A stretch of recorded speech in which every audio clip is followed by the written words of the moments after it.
Don't you think it's less so, though? Like, meaning like it's a lot of Facebook links to sort of shifty websites. Some people now, yeah.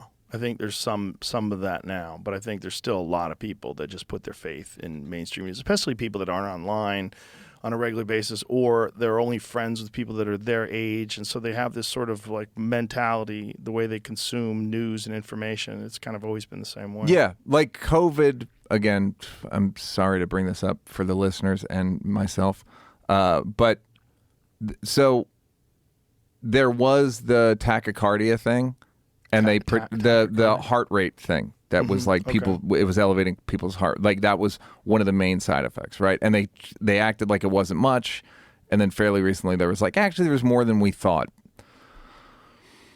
I wonder, but then I've also heard from people that are skeptical, was like, it's a pretty good vaccine in terms of like lowering numbers of infections.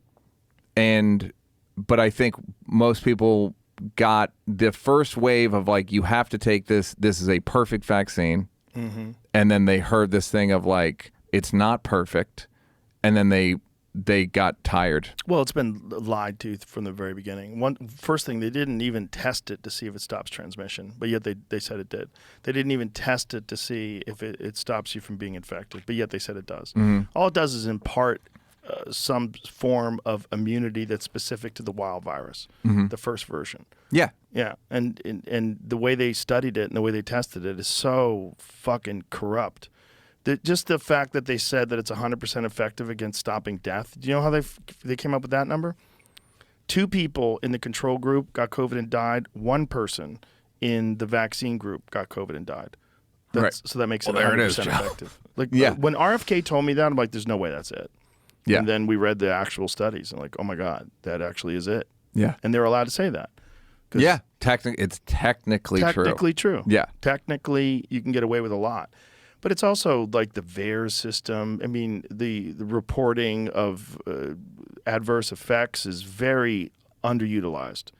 And so we all know people that have had bad side effects from the vaccine. And the question is, how many of them kept their mouth shut? How many of them are quiet? How many of them are suffering?